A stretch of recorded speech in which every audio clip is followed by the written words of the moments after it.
ବଢିଆ ସବଜେକ୍ଟ ପଢିବା, ବଢିଆ ଟପିକଟେ ପଢିବା, ଯାହା କହୁଛି ବୈଦ୍ୟୁତିକ ମଟର ବା ଇଲେକ୍ଟ୍ରିକ ମଟର। ଏହାର ଆମେ ଟୋଟାଲ ଆଜି ଗୋଟେ ଗୋଟେ ସଂଜ୍ଞା ଦେଖିବା। ପ୍ରଥମେ ଦେଖିବା ଏହାର ସଂଜ୍ଞା, ତାପରେ ଦେଖିବା ଏଇ ମଟରର ଆବଶ୍ୟକୀୟ ଉପକରଣ, ତାପରେ ଏଇ ମଟରକୁ ଗଠନ ପ୍ରଣାଳୀ ଆଉ ତାର କାର୍ଯ୍ୟ ପ୍ରଣାଳୀ, ତାପରେ ଏଇ ମଟର ଆମେ କେମିତି ତାର ଦକ୍ଷତା ବୃଦ୍ଧି କରିପାରିବା, ଏବଂ ଲାଷ୍ଟକୁ ଯୋଉ ରହିଛି ଆର୍ମେଚର କାହାକୁ କହିବା। ଟୋଟାଲ କନସେପ୍ଟ ଆଜି ଗୋଟିଏ ବୈଦ୍ୟୁତିକ ମଟର ତୁମ ଆଗରେ ଆଜି ରଖିଦେବି, ଏବଂ ତୁମେ ନିଜେ ଚାହିଁଲେ ବି ଗୋଟେ ମଟର ତୁମ ଘରେ ନିଜେ ପ୍ରସ୍ତୁତ କରି କେମିତି ସେ ମଟରଟି କାର୍ଯ୍ୟ କରେ ତୁମେ ନିଶ୍ଚୟ ଜାଣିପାରିବ। ଆଜି ଟୋଟାଲ କନସେପ୍ଟ ମୁଁ ତୁମ ଆଗରେ ରଖିଦେବି, ବୈଜ୍ଞାନିକ କନସେପ୍ଟ ସହିତ ତାର ସବୁ କାର୍ଯ୍ୟ ପ୍ରଣାଳୀ ତୁମ ଆଗରେ ଆଜି ରଖିଦେବି। ତ ପ୍ରଥମେ ଦେଖିବା କଣ ନା ବୈଦ୍ୟୁତିକ ମଟର ବା ଇଲେକ୍ଟ୍ରିକ ମଟର କହିଲେ ଆମେ କଣ ବୁଝିବା। ସେ କହୁଛି କଣ ସଂଜ୍ଞା ଦେଖ, ସେ କହୁଛି ଏହା ଏକ ଘୂର୍ଣ୍ଣୟମାନ ଯନ୍ତ୍ର। ତାହେଲେ ଆମେ ଜାଣିବା କଣ ନା ବୈଦ୍ୟୁତିକ ମଟର ହଉଛି ଏକ ଘୂର୍ଣ୍ଣୟମାନ ଯନ୍ତ୍ର। এটা କଣ କରେ ନା ବିଦ୍ୟୁତ ଶକ୍ତିକୁ ଯାନ୍ତ୍ରିକ ଶକ୍ତିରେ ରୂପାନ୍ତରିତ କରିଥାଏ। ତାହେଲେ ଏଇ ଯୋଉ ଡିଭାଇସ ଟା ବୈଦ୍ୟୁତିକ ମଟର କାମ କଣ ନା ବିଦ୍ୟୁତ ଶକ୍ତିରୁ ଯାନ୍ତ୍ରିକ ଶକ୍ତିକୁ ରୂପାନ୍ତରିତ କରିବ।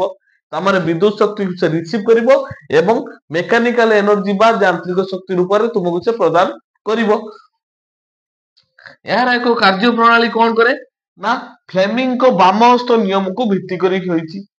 ପୂର୍ବ କ୍ଲାସରେ ମୁଁ କହିଛି ଫ୍ଲେମିଂଙ୍କ ବାମ ହସ୍ତ ନିୟମ କଣ, ଆମେ ଏମିତି କଣ କରିବା ନା ଆମର ତର୍ଜନୀ ଆଙ୍ଗୁଳିକୁ କୋଉ ଦିଗରେ ଚୁମ୍ବକୀୟ କ୍ଷେତ୍ର ଦିଗରେ ଏବଂ ବିଦ୍ୟୁତ ସ୍ରୋତର ଦିଗରେ ମଧ୍ୟମ ଆଙ୍ଗୁଳିକୁ ରଖିଲେ ତାର ବଳ ପଡୁଥିବା ଦିଗ କୋଉଟା, ଏଇ ବୃଦ୍ଧା ଆଙ୍ଗୁଳି ହିଁ ଦେଖେଇବ ସେଇ ଯୋଉ ପରିବାହୀ ଉପରେ ବଳଟା କେଉଁ ଦିଗରେ ପଡୁଛି।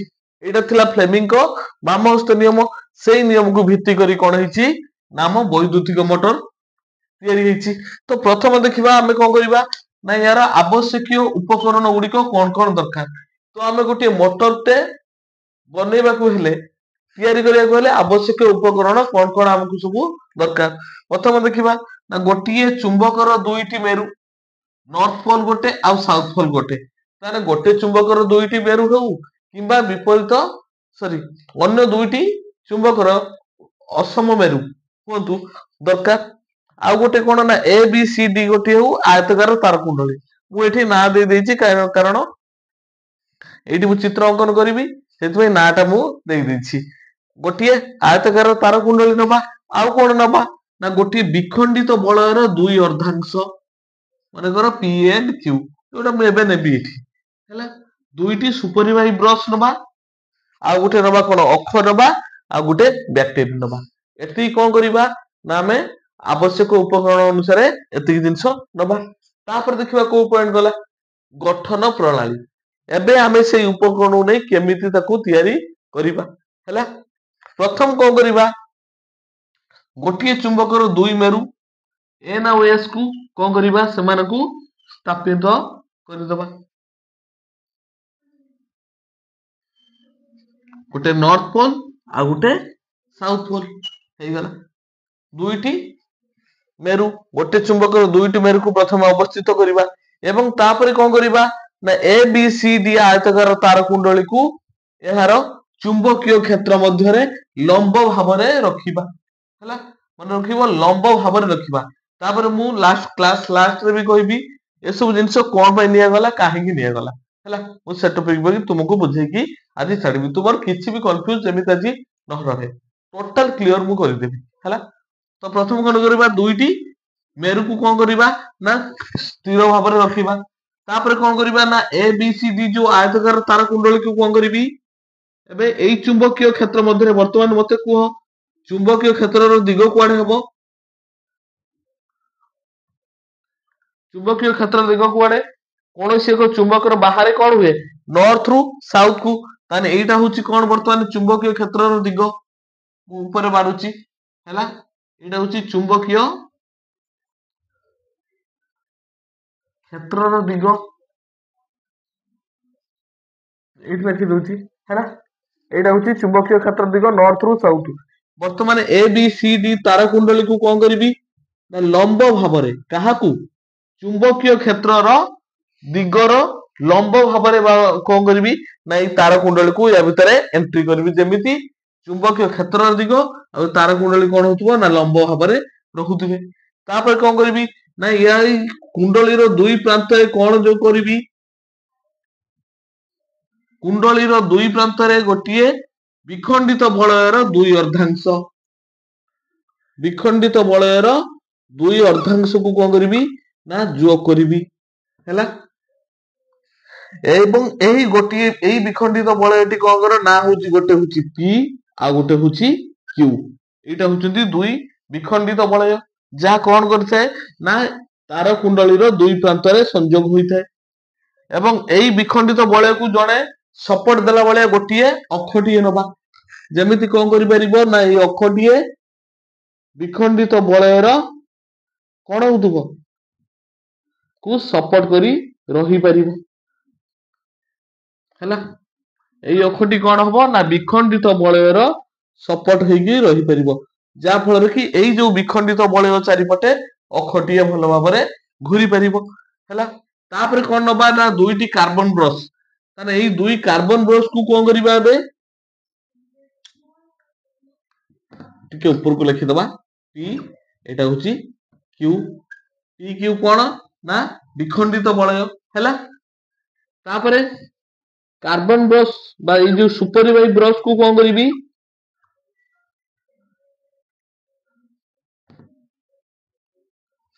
ସୁପରିବାଇ ବ୍ରଶ କଣ କରିବ ନା ସେ କଣ କରିବ ଜଷ୍ଟ କଣ କରିବ ନା ବିଖଣ୍ଡିତ ବଳୟକୁ ଟଚ୍ କରିବ ହେଲା।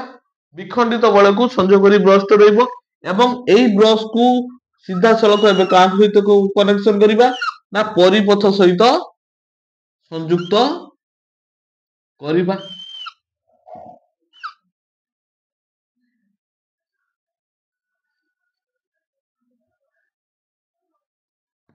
ପ୍ଲସ୍ ମାଇନସ୍ ଏବେ ଆମର ପରିପଥ ରେଡି ହେଇଗଲା ହେଲା।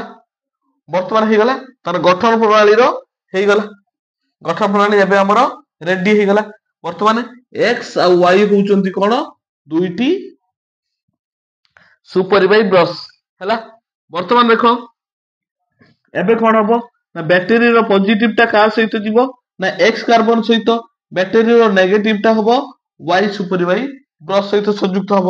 ତାହେଲେ ଏବେ ବିଦ୍ୟୁତ ସତ ଏକ୍ସ ଜରିଆ ଦେଇକି ଏବେ କଣ ହବ ନା ହେଲା ଏଇପରି ଏବେ ହବ ନା ବିଦ୍ୟୁତ ସତ କଣ ହବ ଏବେ ଏକ୍ସ ବ୍ରଶ ଦେଇକି ପି ବିଖଣ୍ଡିତ ବଳୟ ଦେଇକି ଏ ବି ସି ଡି ଦିଗରେ ପ୍ରବାହିତ ହେଇକି କ୍ୟୁ ବିଖଣ୍ଡିତ ବଳୟ ଦେଇକି ୱାଇ କାର୍ବନ ବ୍ରଶ ଦେଇକି ନେଗେଟିଭ ରେ ଆସି ପହଞ୍ଚିବ। ଏଇଟା ବ୍ୟାଟେରୀ ଆମର, ଏଇଟା କି ଏଇଟା ହଉଛି ବ୍ୟାଟେରୀ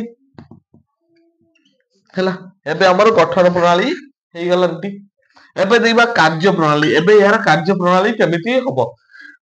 ଆମେ ଜାଣିଛନ୍ତି ଗୋଟିଏ ମୋଟରର କାର୍ଯ୍ୟ ପ୍ରଣାଳୀ କଣ ହେଇଥାଏ ନା ଫ୍ଲେମିଙ୍କ ବାମହସ୍ତ ନିୟମ ଅନୁସାରେ ହବ।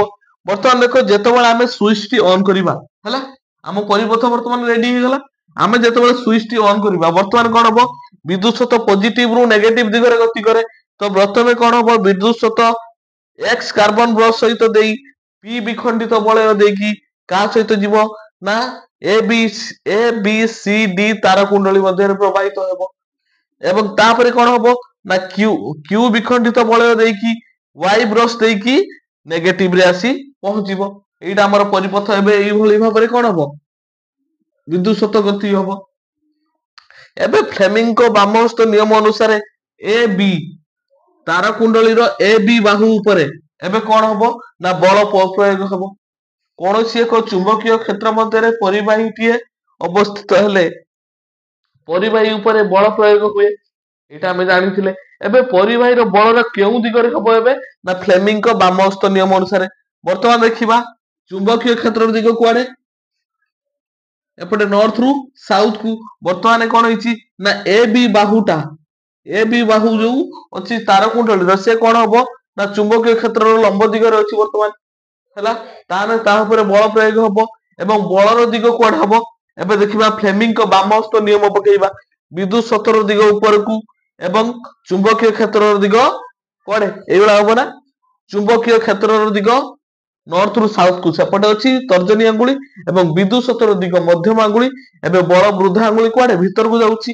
ତାମାନେ ଏବେ କଣ ହବ ଏଇ ଯୋଉ ଏ ବି ବାହୁଟାକୁ ସେ ତଳକୁ ଠେଲି ଦବ, ଯାହା ଫଳରେ କି ବର୍ତ୍ତମାନ ଏ ବି ଟା କଣ ହବ ନା ତଳକୁ ପଶିଯିବ ঠিক ସେଇଭଳି ସେଇ ସମୟରେ କଣ ହବ ନା ସି ଡି ବାହୁ ଉପରେ କଣ କେମିତି ବଳ ପ୍ରୟୋଗ ହବ ଫ୍ଲେମିଙ୍କ ବାମହସ୍ତ ନିୟମ ଅନୁସାରେ। ଏବେ ଦେଖ ତର୍ଜନୀ ଆଙ୍ଗୁଳି ଚୁମ୍ବକୀୟ କ୍ଷେତ୍ର ଦିଗରେ ରହିବ ଏବଂ ମଧ୍ୟମ ଆଙ୍ଗୁଳି ବିଦ୍ୟୁତ ସତର ଦିଗରେ ରହିବ ଏବଂ ଏତିକି ବେଳେ ଦେଖ ସି ଡି ବାହୁ ଉପରେ ସି ଡି ତାର କୁଣ୍ଡଳୀ ଉପରେ କଣ ହବ ନା ଉପରକୁ ବଳ ପ୍ରୟୋଗ ହେବ। ଠିକ ଗୋଟିଏ ସମୟରେ କଣ ହବ ନା ଏ ବି ତାରଟା ଭିତରକୁ ଯିବ ଏବଂ ସି ଡି ବାହୁଟା ଉପରକୁ ଆସିବ। କେତେ ସମୟ ପାଇଁ ଆସିବ ଗୋଟିଏ ଅର୍ଦ୍ଧ ଘୂର୍ଣ୍ଣନ ହେଇଯିବ ବର୍ତ୍ତମାନ ହେଲା। ଗୋଟିଏ ଅର୍ଦ୍ଧ ଘୂର୍ଣ୍ଣନରେ କଣ ହେଇଯିବ ନା ଏ ବି ବାହୁଟା ସି ଡି ଏ ବି ବାହୁ ତଳକୁ ଯିବ ଏବଂ ସି ଡି ବାହୁ ଉପରକୁ ଆସିବ ହେଲା। ଏବେ କଣ ହେଇଯିବ ନା ଚୁମ୍ବକୀୟ କ୍ଷେତ୍ର କଣ ହେଇଯିବ ଚୁମ୍ବକୀୟ କ୍ଷେତ୍ର ଲମ୍ବ ଭାବରେ ରହିଥିବ। ଏବେ ଗୋଟିଏ ଘୂର୍ଣ୍ଣନ ପରେ କଣ ହେଇଯିବ ସିଧା ଏବେ ଦେଖ ମୋ ହାତଟାକୁ ଲକ୍ଷ୍ୟ ରଖ ଏ ବି ଏଇଭଳିଆ ଅଛି ସି ଡି ଏଇଭଳିଆ ହଉଛି ବର୍ତ୍ତମାନ କଣ ଅର୍ଦ୍ଧ ଘୂର୍ଣ୍ଣନ ପରେ ଏଇଭଳିଆ ହେଇଯିବ ଠିକ ଏଇଭଳିଆ ହବ ଏଇଭଳିଆ ହେଇକି ରହିଗଲା।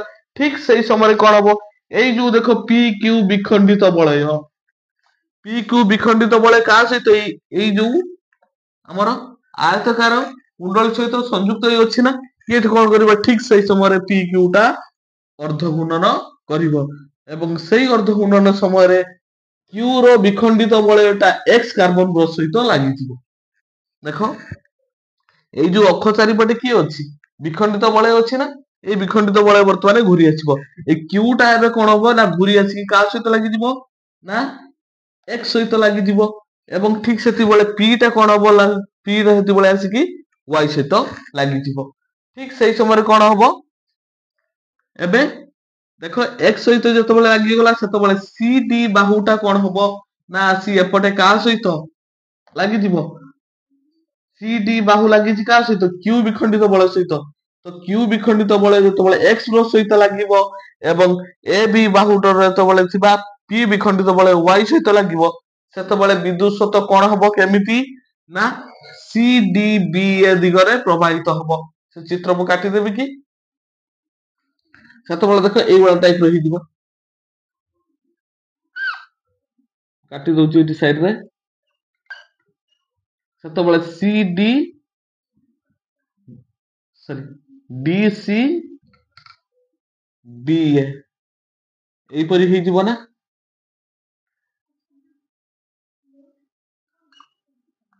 ବର୍ତ୍ତମାନ ଏଇପରି ହେଇଯିବ ନା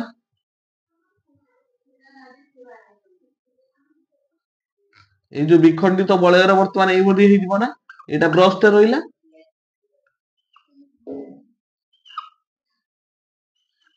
ଏଇପରି ହେଇଯିବ ନା ବର୍ତ୍ତମାନ ବିଦ୍ୟୁତ ସ୍ରୋତ ଏବେ କଣ ହବ ନା ଡି ସି ବି ଏ ଦିଗରେ ପ୍ରବାହିତ ହେବ ହେଲା। ତାହେଲେ ଠିକ ଅର୍ଦ୍ଧ ଘୂର୍ଣ୍ଣନ ପରେ କଣ ହେଇଯିବ ନା ବିଦ୍ୟୁତ ଆମର ଯୋଉ ସି ଡି ପ୍ରାନ୍ତରେ ଥିବା କ୍ୟୁ ବିଖଣ୍ଡିତ ବଳୟ ଏକ୍ସ ସହିତ ଲାଗିଯିବ ଏବେ ଏଇଟା ଏକ୍ସ ସହିତ ଲାଗିଗଲା ଏବଂ ଏଇଟା ଏବଂ ବିଦ୍ୟୁତ ସ୍ରୋତ କଣ ହବ ନା ଡି ସି ବି ଏ ଦିଗରେ ପ୍ରବାହିତ ହେଲା ଏବଂ ଏଇ ସମୟରେ କଣ ହବ ଫ୍ଲେମିଙ୍କ ବାମ ହସ୍ତ ନିୟମ ଅନୁସାରେ ସି ଡି ଏବେ ତଳକୁ ଯିବ ଏବଂ ଏ ବି ଟା ଉପରକୁ ଆସିବ ହେଲା ଏବଂ ଏହିପରି ଏକ ଅର୍ଦ୍ଧ ଘୂର୍ଣ୍ଣନ କଣ ହବ ଦେଖ ଘଣ୍ଟା କଣ୍ଟାର ବିପରୀତ ଦିଗରେ କଣ ହବ ଏଇ କୁଣ୍ଡଳୀଟି ଏବେ ଘୁରିବାକୁ ଲାଗିବ ଘଣ୍ଟା କଣ୍ଟାର ବିପରୀତ ଦିଗରେ ଏଇଟା ଏବେ କଣ ହବ ଘୁରିବାକୁ ଲାଗିବ ଏବଂ ଯେତେ ସମୟ ପର୍ଯ୍ୟନ୍ତ ଆମେ ଏଠି ଇଲେକ୍ଟ୍ରିସିଟି ଦଉଥିବା ବା ବିଦ୍ୟୁତ ଏଠୁ ନଉଥିବ ସେ ପର୍ଯ୍ୟନ୍ତ କଣ ହବ ସେଇପରି ଭାବରେ ଘୂର୍ଣ୍ଣନରତ ହୋଇ ଚାଲିଥିବ। ଏବେ ଜାଣିପାରିଲେ ଆମ ଘରେ ଯୋଉ ଫ୍ୟାନ ଚାଲୁଛି କିମ୍ବା ଗ୍ରାଇଣ୍ଡର ଗୁଡାକ କୋଉ କନସେପ୍ଟ ନେଇକି ହେଇଛନ୍ତି ନା ବୈଦ୍ୟୁତିକ ମୋଟର କନସେପ୍ଟ ନେଇକି ହେଇଛନ୍ତି। ତାହେଲେ ଏବେ ଆମେ କାର୍ଯ୍ୟ ପ୍ରଣାଳୀ ବିଷୟରେ ଜାଣିପାରିଲେ ହେଲା। ତାହେଲେ ଏଠି ଦେଖ କଣ ହଉଛି ନା କମ୍ୟୁଟେଟର ଗୋଟେ ଅଛି ଦେଖ କମ୍ୟୁଟେଟର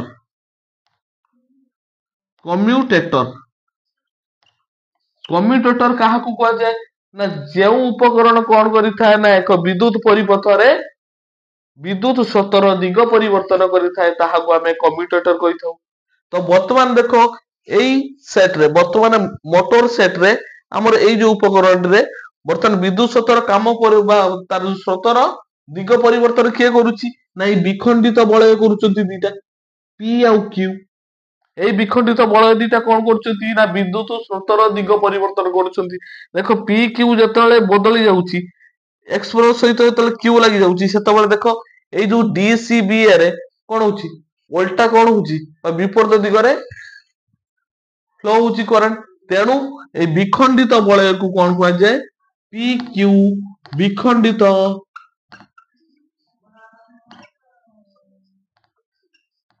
ବଳୟକୁ କମ୍ୟୁଟେଟର କୁହାଯାଏ। କମ୍ୟୁଟେଟର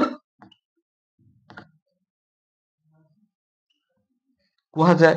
ତାହେଲେ କମ୍ୟୁଟେଟର କାମ କଣ ନା କମ୍ୟୁଟେଟର ହଉଛି ଗୋଟେ ଉପକରଣ ଯିଏକି ଏକ ପରିପଥରେ ବିଦ୍ୟୁତ ସ୍ରୋତର ଦିଗ ପରିବର୍ତ୍ତନ କରିବ। ତ ଏଠାରେ କମ୍ୟୁଟେଟର କିଏ ନା PQ ବିଖଣ୍ଡିତ ବଳୟକୁ କୁହାଯାଏ କମ୍ୟୁଟେଟର। ହେଲା ପୁରା କାର୍ଯ୍ୟପ୍ରଣାଳୀ ଏବେ ଜାଣିପାରିଲ କଣ ପାଇଁ ଆମର ଏବେ ମୋଟର ଟା ଘୁରୁଛି। ଫ୍ଲେମିଙ୍କ ଦକ୍ଷିଣ ହସ୍ତ ନିୟମ ଅନୁସାରେ ଏ ବି ଉପରେ ଯେତେବେଳେ ପଡୁଛି ଏଟା ତଳକୁ ହେଇଯାଉଛି ଏବଂ CD ଉପରକୁ ଉଠି ଆସୁଛି। ଠିକ ସମୟରେ ଅର୍ଦ୍ଧ ଗୁଣନ ପରେ କଣ ହଉଛି ନା Q ଯେତେବେଳେ ଲାଗି ଯାଉଛି X କାର୍ବନ ବଳ ସହିତ ସେତେବେଳେ DCBA ରେ କଣ ହଉଛି ନା ଠିକ ସେଇଭଳିଆ DC ତା ତଳକୁ ପଳେଇ ଯାଉଛି ଏଇଟା ଉପରକୁ ବାହାରି ଆସୁଛି। ତେଣୁ କଣ ହବ ଏଇଟା ଯେତେବେଳେ ଉପରକୁ ଆସୁଛି ସେ ବି ସେଇଭଳିଆ ଘୁରୁଛି। ଏଇପରି ଭାବରେ ସେ କଣ ହବ ଘଣ୍ଟା ଘଣ୍ଟାର ବିପରୀତ ଦିଗରେ ଏଇ ଯୋଉ ତାର କୁଣ୍ଡଳୀ ଟା ଘୁରିବାକୁ ଲାଗିବ ଏବଂ ତା ସହିତ ସମ୍ପୃକ୍ତ ଥିବା ଅକ୍ଷଟିଏ ବର୍ତ୍ତମାନ ଦେଖ ତା ସହିତ ଆମେ ଯାହା ଯୋଡିଦବା ତା ସହିତ ଆମେ ଯାହାକୁ ଯୋଡିଦବା ତା ସହିତ ଏଇ ଯୋଉ ତାର କୁଣ୍ଡଳୀ ସହିତ ସିଏ ବି ଘୁରିବ ନା। ତାର କୁଣ୍ଡଳୀଟି ଏବେ ଘୁରିବାକୁ ଲାଗିଲା ଏବେ ତାର କୁଣ୍ଡଳୀ ସହିତ ଯାହାକୁ ଆମେ ଯୋଡିଦବା ସେଇଟା ଘୁରିବାକୁ ଲାଗିବ। ହେଲା ତାପରେ ଦେଖିବା କଣ ଏବେ ମତେ କୁହ ଗୋଟେ କଥା ଆମେ ଦକ୍ଷତା ବୃଦ୍ଧି ପରେ ବୁଝିବା। ଏବେ କୁହ ତାକୁ ଆୟତକାର ତାର କୁଣ୍ଡଳୀ ଆମେ କାହିଁକି ନେଲେ? ଆମେ ତ କଣ କରିପାରିଥାନ୍ତା କୁଣ୍ଡଳାକୃତି କରିପାରିଥାନ୍ତେ ନା କରିପାରିଥାନ୍ତେ? ଆମେ ଜାଣୁଥିଲେ ସ୍ପ୍ରିଙ୍ଗ କରି କୁଣ୍ଡଳାକୃତି ନେଇକି ଆମେ ଡାଇରେକ୍ଟ ରଖିଥାନ୍ତେ। ଆମେ ଆୟତକାର କଣ ପାଇଁ କଲେ ନା ମନେ ରଖିବ ଯେ ଆୟତକାର ତାର କୁଣ୍ଡଳରେ କଣ ହୁଏ ନା ଆମକୁ କଣ କରିବାକୁ ପଡିଥାଏ ନା ଗୋଟେ ଜିନିଷକୁ ଘୁରେଇବାକୁ ପଡିଥାଏ।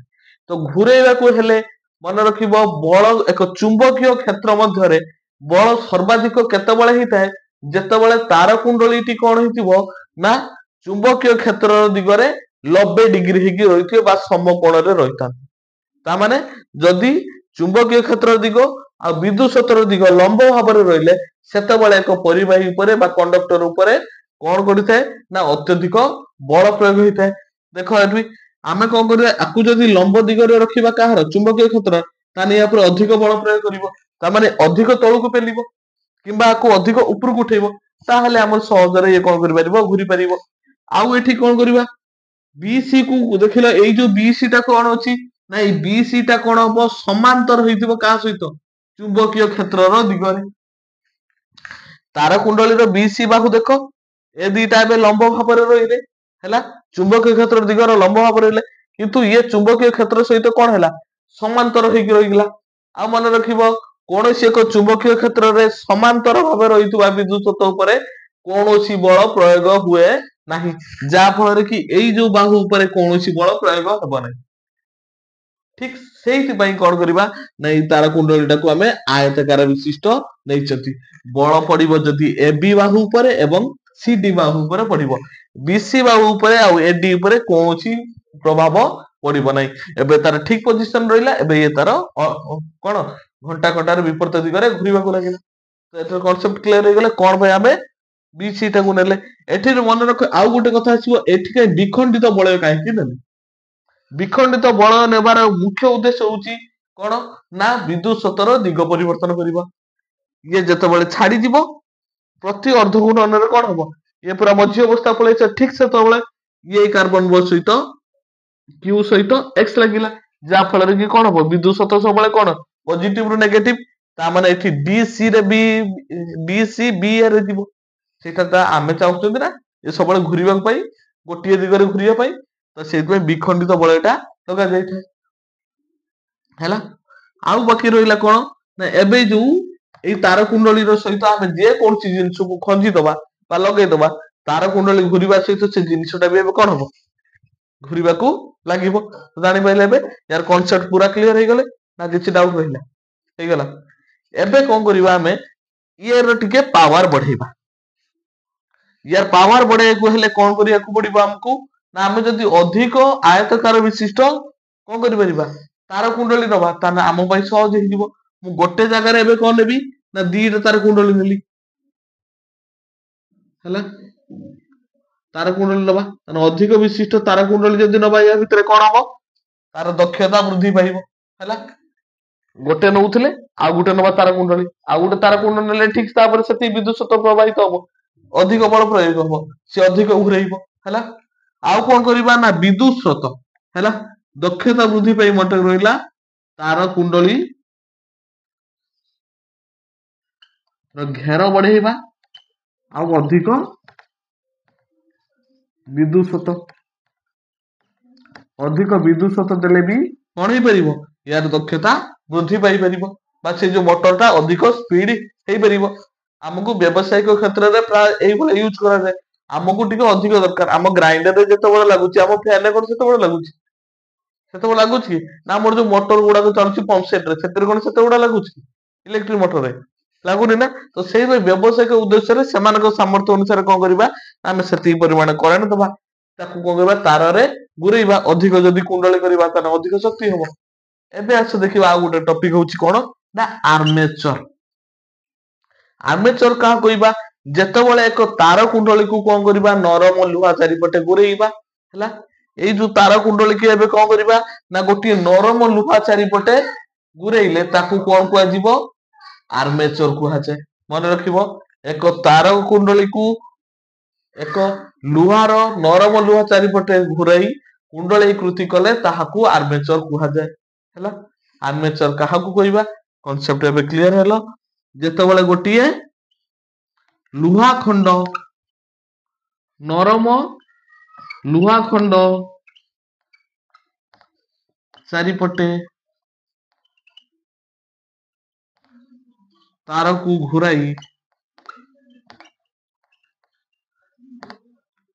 କୁଣ୍ଡଳୀ କଲେ ଆର୍ମେଚର କହିବା, ତାର ତାକୁ ଆର୍ମେଚର କୁହାଯାଏ।